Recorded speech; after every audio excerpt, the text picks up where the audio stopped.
Here's the snapback. Here's the kick. He's got the leg into it. If it is good, and it is!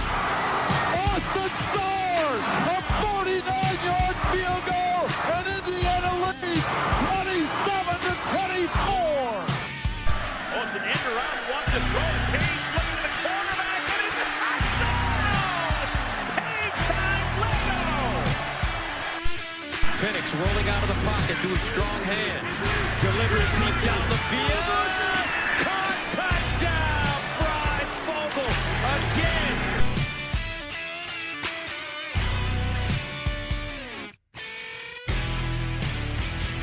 IU may be on a bye week, but the content machine is not.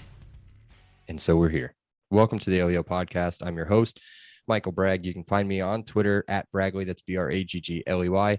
I'm here with my co-host, Brandon. You can find him on Twitter at Brandon Dubich. That's Brandon spelled traditionally Dubich, D-U-B-I-C-H.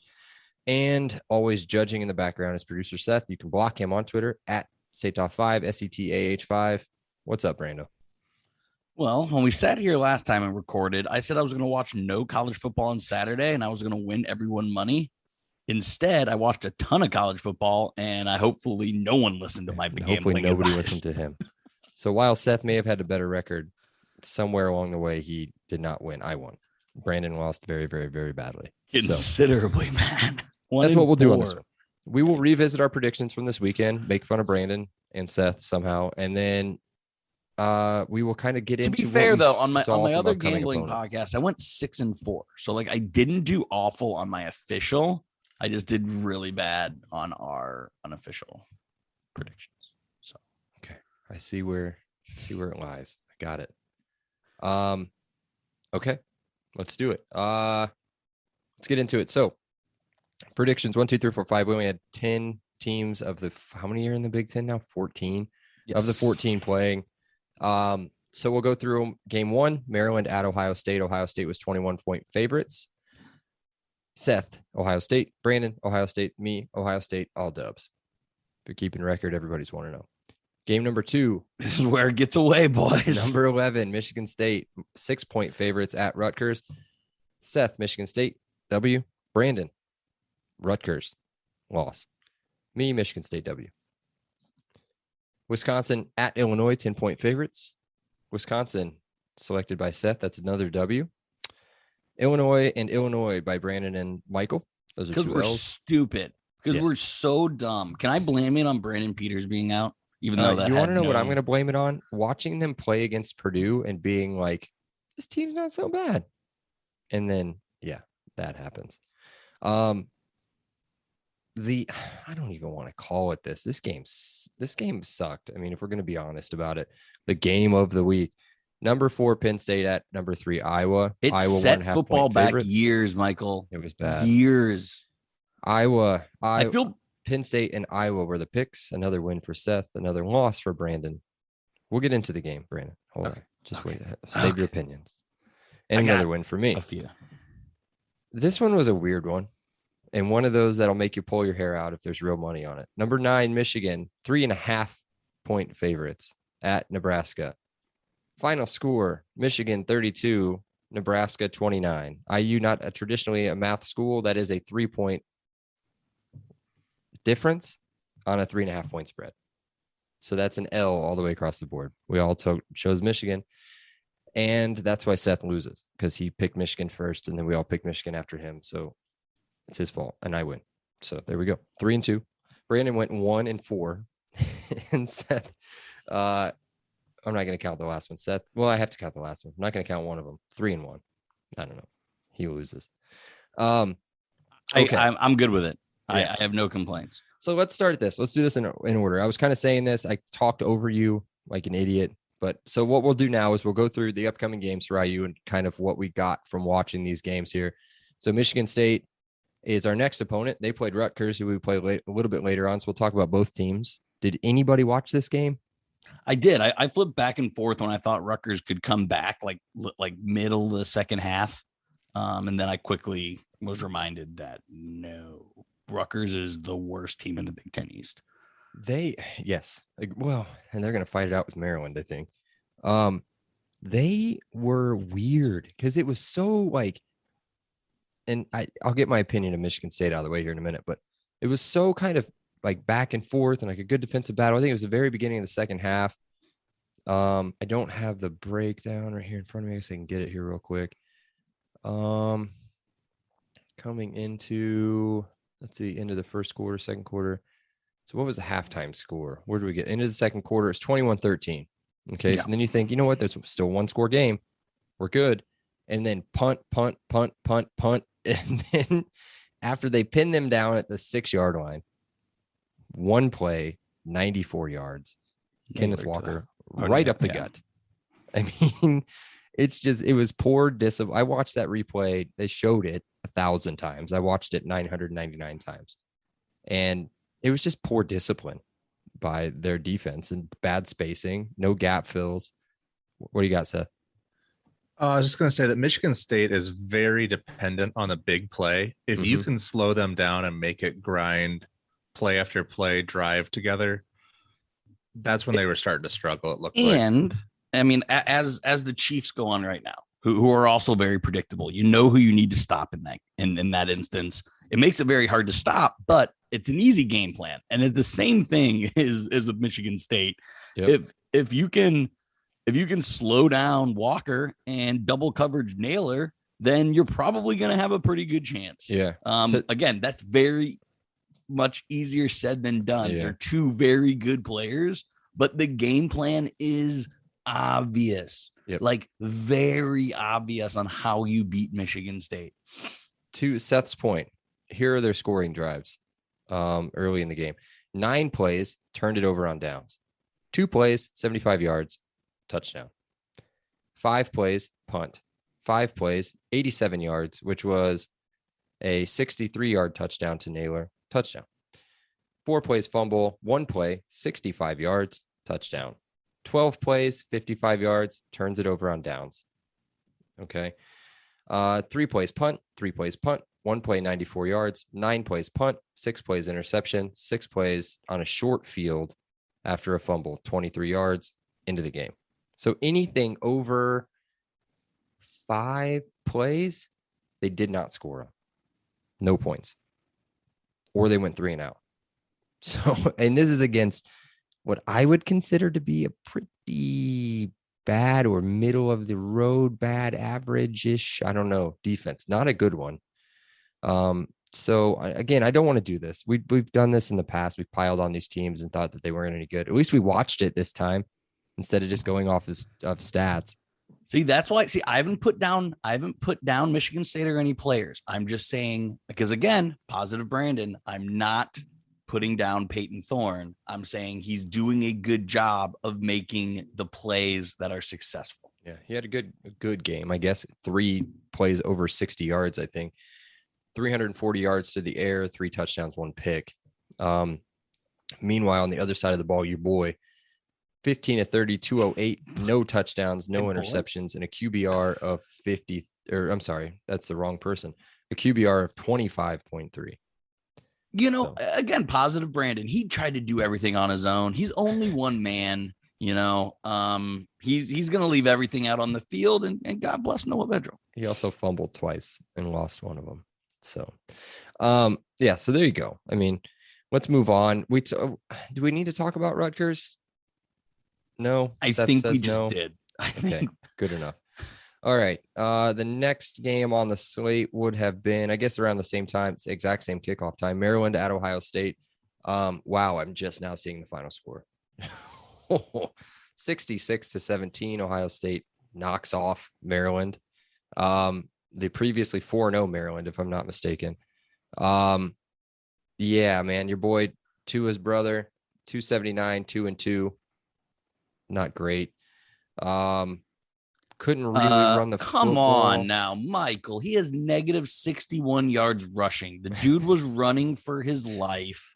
It's not that bad of a game.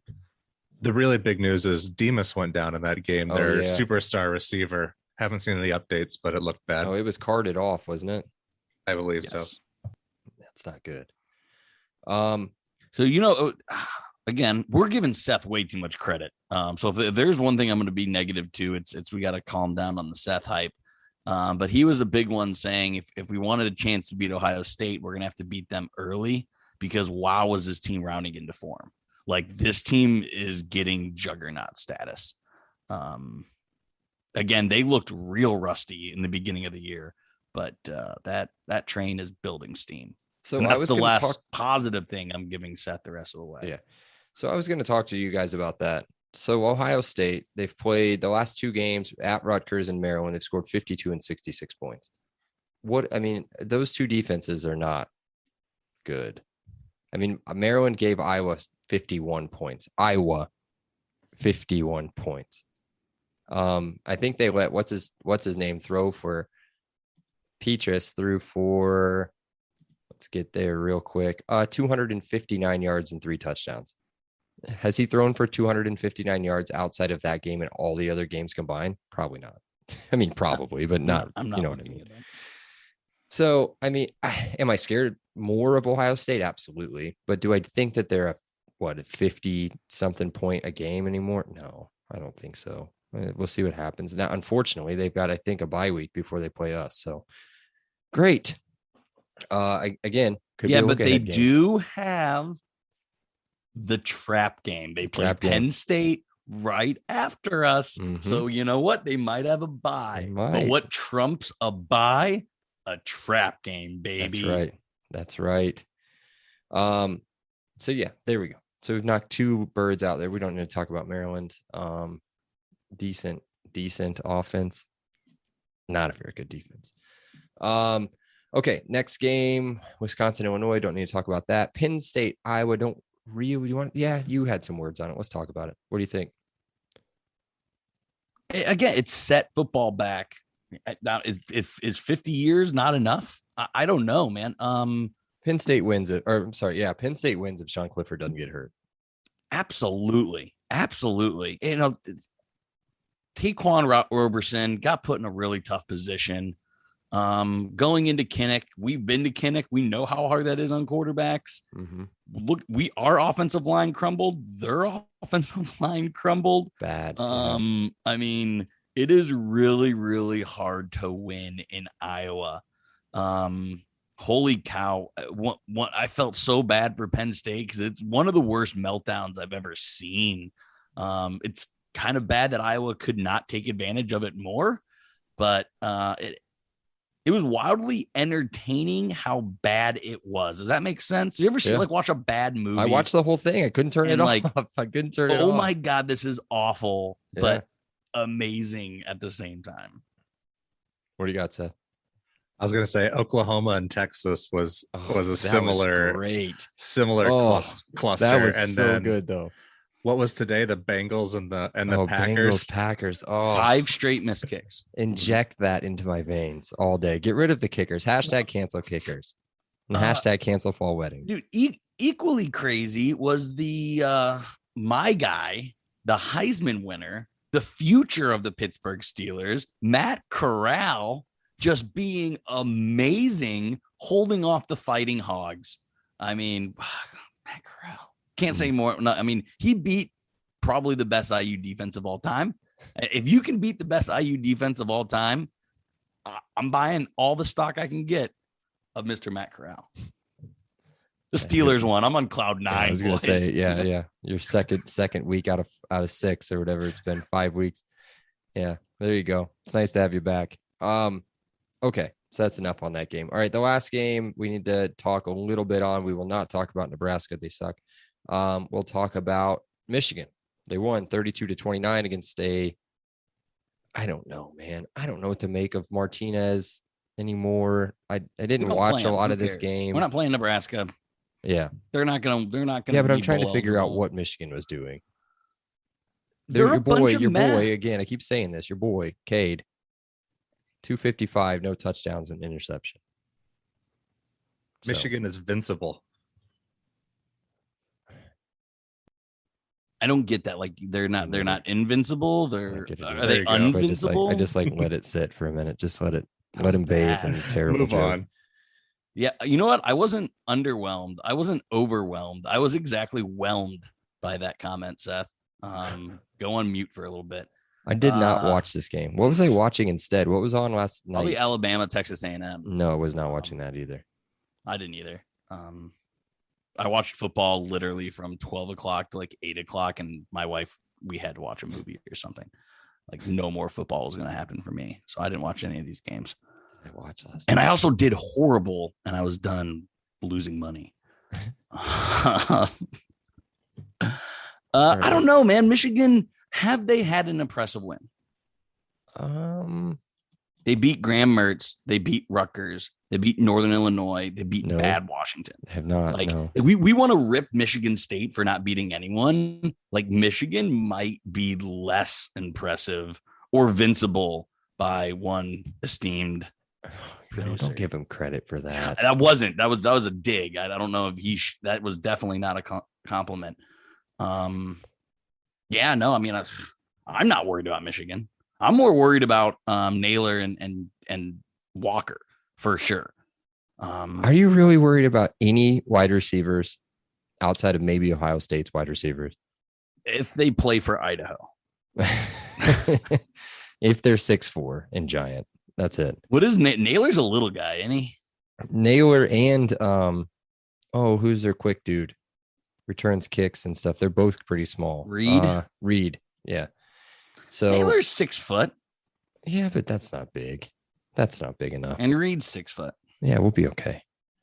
I'm okay with that. What I'm more worried about is Kenneth Walker. So, because our defensive line has been amazing. Yeah. So we're definitely going to stop that run. Yeah, that's right. Without a doubt. Definitely. So takeaway is 94 yards. He's roughly 140. If the Bears can beat Gruden and the Mighty Raiders, anything is possible. Right. Whatever. Okay, cool. Well, let's move on. Let's just be done with that part of it. Let's get to the promo, and then we'll get to maybe some randos, and definitely let's do it inside of. So that's got something fun, so I don't want to take too much. No. It's all good. I don't want to take too much time with this either. Which this would be the super quick word from our sponsor, Mona Track Club. MTC is Indiana's running brand. Wow, that was bad. Maybe I have to take a while to do it because I have to restart it. MTC is Indiana's running brand, built on a deep love for the sport in the Hoosier State. They craft products, tell stories, and create experiences that to aim. Oh my goodness, dude. I'm gonna have to cut all this. It's a bye week. You're fine. I mean, your heart's not really into it. Your heart's not into it. And like Seth is like moving in the background, and it's distracting. I'm trying to read. Very active. Like I almost prefer sleeping Seth than this Seth. I'm gonna keep it in. I don't care. Super quick word from our sponsor, Monon Track Club. MTC is Indiana's running brand, built on a deep love for the sport in the Hoosier State. They craft products, tell stories, and create experiences that aim to celebrate, support, and add in Indiana's running culture. Check out the link in the show notes for more details on their club runs and to shop their sick gear from shirts to hoodies and koozies. As a thank you to our listeners, they are offering 10% off your order. Use promo code LEO10 at checkout. That's LEO10 at checkout to save 10% off your order. And now back to the show. Brando, give me some randos. So I got one obvious one and then one kind of fun one. Our most recent game, we lost 24-0, and it was hard to watch. Equally, Illinois lost 24-0.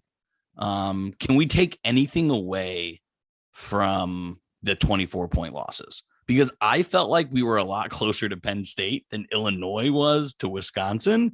But, if you look at the actual tangible result, it's still 24-0.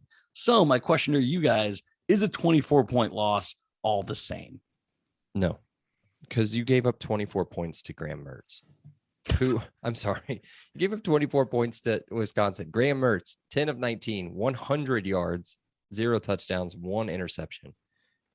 They had 2 guys go over 100 yards on the ground. Both scored a touchdown. Let's see here. No, it's different. Totally different. This is an inept team, like a very bad Illinois team. I don't know how they have 2 wins. Almost beat Purdue. They beat Nebraska the first, like the fake week, and then they beat Charlotte. So lost to Maryland, got whooped by UVA, lost to UTSA, who's I guess decent, but you're a Big Ten school. You don't lose to that team. and then got whooped by Maryland or Wisconsin at home. You don't do that. No, it's totally different. First of all, UTSA is 5-0, I believe. Yeah, but you're a Big Ten team. You don't lose that team. But I agree with you. Not all 24-0 games are the same. Remember the last time you guys played Michigan State, it was 24-0. And I believe if we remember the breakdown of that game, it was one of the most dominant lopsided games in IU history. You guys shut it down. I think the whole second half. Great point. It's a great point, Seth. Yep. You're back on the good list. That was a great contribution. Way better than Invincible. All right. Anything else on that, or get to a fun question that got me thinking when I was having beers on my deck. So Spencer Rattler's time in Oklahoma might be done. He could declare for the draft, or he could pull Russell Wilson or a Jalen Hurts.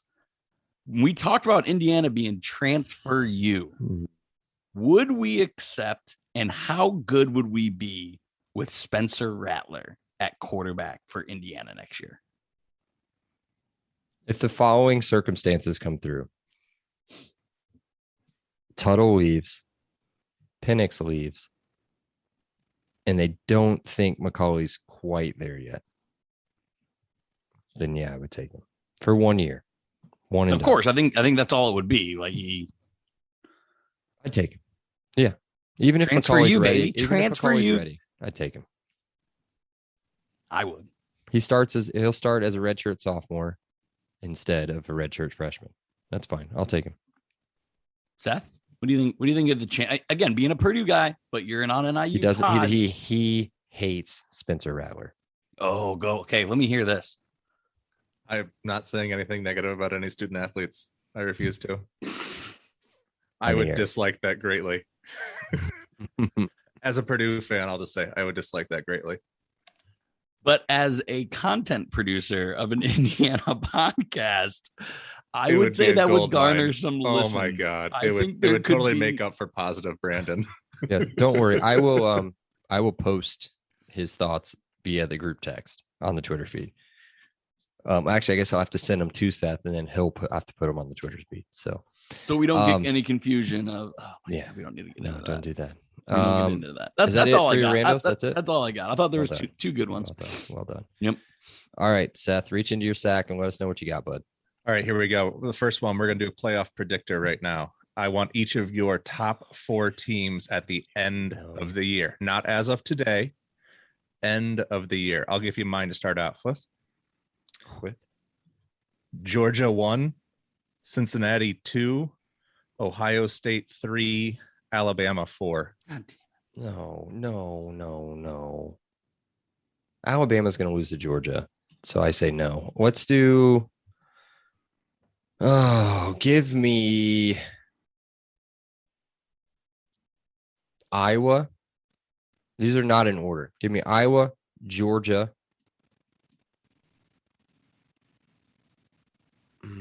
I was not beating Ohio State. No, this is where it comes into. This is where it's going to get real fun, because Alabama loses again, so they'll be out. Give me Georgia, Iowa, Ohio State, and Oklahoma. Yep. Ding, ding, ding.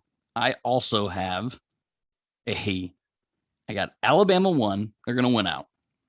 Then I got OU, UGA, Ohio State. No Cincinnati. No Cincinnati. We think Houston catches them or something? SMU, no, maybe? I think they go undefeated. They're not going to put any of those. You think a one-loss Iowa? Maybe, I guess, a loss in a championship game. No, I have one-loss Georgia. Look at all these one-loss teams I have. I have a one-loss Georgia, one-loss Alabama. Wait, who's Georgia losing to? Oh, they're going to lose to Alabama. Alabama in the championship. And a one-loss Ohio State, all over Cincinnati, and that's all anyone's going to talk about. Is undefeated Cincinnati couldn't get in over one-loss conference champions. I'm still not totally sold that they're gonna roll through. They don't have to play Houston. Oh no. Or SMU. Oh, they have to play SMU at the end of the season. And that's it. They don't even have to play. Did they play UCF? They play UCF. next week. Ooh, that's at home. SMU's at home. Yeah, no, they're not going to slip up. They're going to make it. Ain't gonna matter. My other one here is let's do a little AMA for the LEO guys here.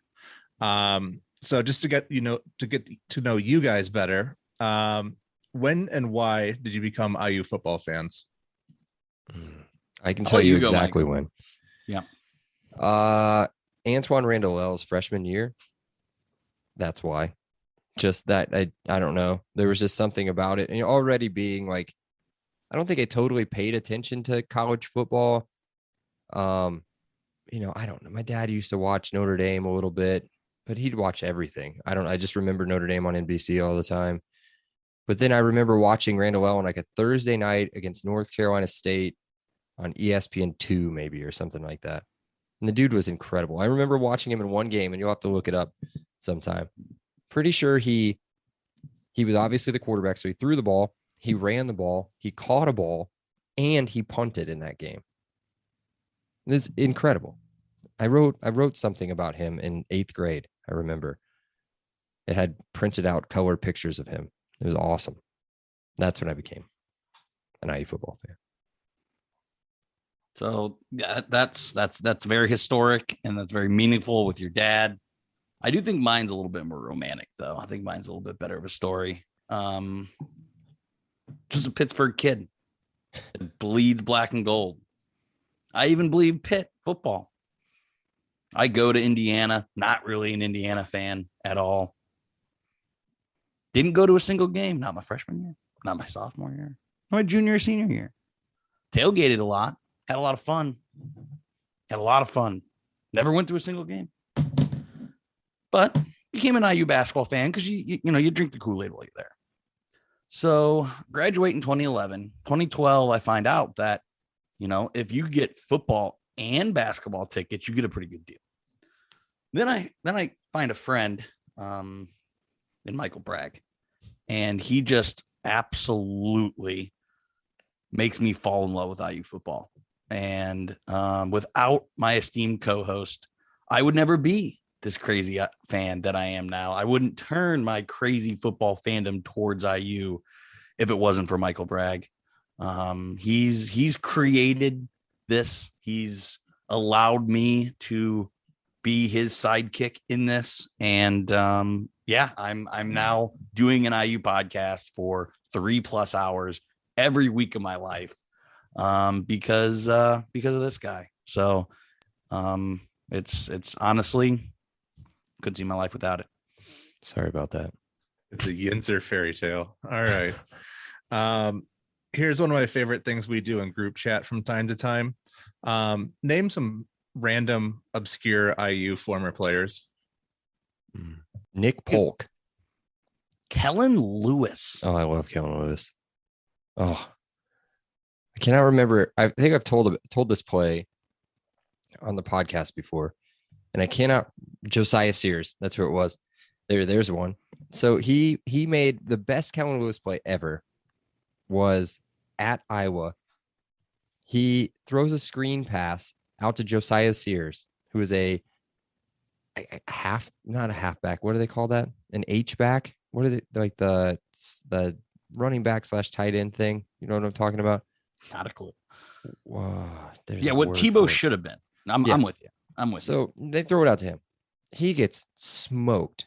But for some reason, Kellen Lewis is following this play. He's like a little bit past the line of scrimmage. He gets smoked, fumbles the football. It bounces right back into Kellen Lewis's hands. He picks it up and just, boom, gone. 75 yards down the sideline, flips into the end zone, gets a flag for that. Who cares? Flips into the end zone. We end up beating Iowa by 2 or 3 touchdowns. I remember that. I love Kellen Lewis. I can keep going all day, though. Yeah, but so mine are all obviously more recent. Ray but Fisher. Again, yeah. But what about Trey Roberson? What if he doesn't get hurt in that Massachusetts game? What kind of season could that have been? Not a good one. I mean, a decent one, but not as early Kevin Wilson, right? Second year, maybe second or third year. Going into that year, we had like 1 million quarterbacks, and then we literally lost all 3. Cam Kaufman transferred because no, he didn't transfer. Who was the other kind of pocket passer that transferred to like Montana? Was that Edward Wright Baker? No. It was a tall white guy. Anyway, we had 3 like, Big Ten starting caliber quarterbacks. He transferred because he didn't want to compete. And then Roberson gets hurt early in the season in non-conference. And then Sudfeld gets hurt. So like in the span of like 3 months, we lose 3 quarterbacks. And then we're like, I don't know if we're starting Diamante. I don't know who we're end up starting. Maybe that's when Cam Cameron's son, Danny Cameron, was playing. I think it was Kaufman. But there's just so many like quarterback stories like that. Penix's weird Tom Allen is slowly breaking the IU curse, but the curse of quarterbacks won't go away. Mm-mm. And it's sad. Yeah, I agree. Are we going to keep doing this? I mean, I can go all day, so it doesn't matter. No, we'll switch to something else. Right. So let's talk about favorite IU football game day tradition. There's a bunch of stuff that goes on in the stands, a bunch of stuff that happens before the game in the tailgate section. What's your favorite game day tradition? I got to go first. Go ahead. And this is all about the tailgate. Again, we were pretty tame. So the people that came to our tailgate, they didn't get to see this, but it's got to be what me and my wife do. It's my wife always does solo beer bong, holds it herself, pours the beer, downs it every single time. She's an absolute champ. And then me is Dizzy Bat. And if no one knows, or Louisville Chugger, depends. Basically what you do is you pour an entire beer into a wiffle ball bat. Also, my hometown is the host of the largest wiffle ball tournament in the world. Save that for another time. So anyway, I have no shortage of wiffle ball bats. You cut the end off, you pour the beer in, and you chug it. And then they count. And as long as it takes you to chug is how many times you spin around with the bat. So say you're a good chugger and you can chug the entire beer in 5 seconds. You're only spinning 5 times. I'm not a great chugger. So I'm normally in the double digits. I'm 10, sometimes as bad as 15 seconds. So I spin anywhere from 10 or 15 times, but because I'm an athlete, then after that, you toss the beer can and you got to hit it. And I'd say I'm like a career 333 batting average. And you're a career out of that 333. You're at least a career 500 at hitting cars with a beer can. Those are Mark Grace level stats. Another Mark Grace reference. The beer drinking? Like 2 in a month. Okay, I don't know. My favorite part's probably just, I don't know, man. I don't know if I have a favorite part. Maybe going into the stadium an hour early. That's probably it. I don't know. What's it like passing it on to a second generation now that you both have kids? How about that? I'm pretty pumped for our kids to play catch. And yeah, me too. Like, that's going to be pretty awesome. Me too. My 2-year-old seemed to be pretty engaged when he was there. He seemed to be pretty, like, he went to the Iowa game and he went to Cincinnati. Here we go. Oh, don't take him to any more games. He went to the Cincinnati game. He went to a lot of games 2 years ago too. So just back off, guys. But yeah, it'll be fun when they get older for sure. Can catch, throw the ball, stuff like that. So this isn't yet, and me and Michael were talking about it enough. Hopefully, we can will it into existence despite our wife's thoughts. Michael and I want to get an RV when we have the disposable income to do so, and I think that's going to be a tradition. Like you just talked about, like passing traditions on. Like I can't wait till we start like RVing down and spending the day and maybe a night or whatever that turns into. I'm really, really excited about that. Yes. Probably a decade away still, but eventually. See. I got the lead on one of those if you whenever we don't want your dad's right. RV. Okay. All right. My last one. Favorite IU play. Single play, not season. Favorite play. I mean, for me, again, since I've been a football fan for all of 9 years, it's got to be the Penix play, right? I mean, absolutely. Again, I growing up as a Pitt fan, you just like Penn State, the fact that it happened against them, and just how iconic it is, and the transformation that play made for Indiana football. So no brainer for me on that one.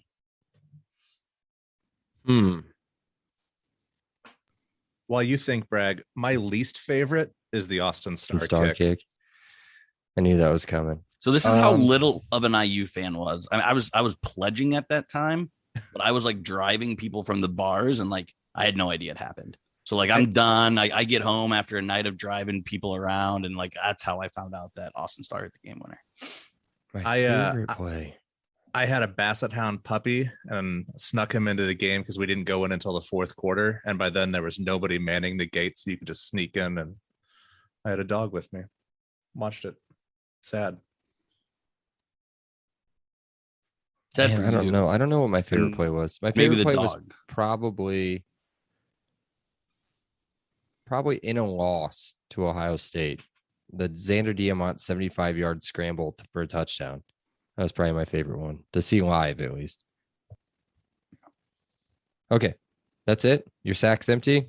All right, awesome. That was a big sack, bud. You built that one up. We'll wrap it up. Final statements, real quick. I don't have a whole lot to say other than I think this was a good. Again, we will reiterate this fact that it was a good time to have a week off. Listen to our energy. Like we were kind of beaten down in those first 5 weeks. We needed this off. I think we had great energy in this pod. We're going to have great energy going into Wednesday, and hopefully the team can roll that over as well. Yeah. So, and it seemed like everyone stayed out of trouble this weekend, which is always tough. Fingers crossed. We'll find out.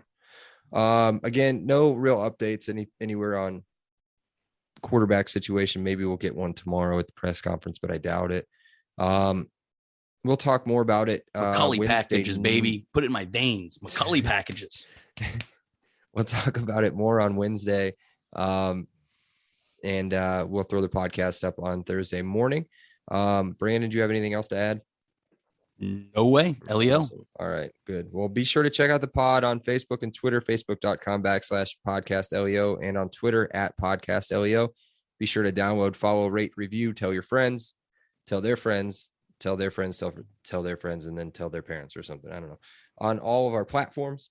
We will talk to you again on Wednesday. Well, I guess we'll talk to ourselves on Wednesday, and then you guys can listen to us talking to ourselves Wednesday night on Thursday morning. But until then, we love you guys. Leo. Eat Sparty. Leo. Awesome day. Leo. Thank you so much, Rick. I appreciate that. Leo. All right, great. Leo. Appreciate you guys. Leo. You're welcome, Dave. Have a great day. Leo. Have a great day. Leo. Appreciate you being here with us. Have an awesome day. And Leo. Oh, thank you so much. Leo. Well, thanks so much, Leo. Hey, thanks so much, Mike. Appreciate that. Leo. Appreciate you guys, man. Have an awesome day. Leo. Awesome. Leo. Leo.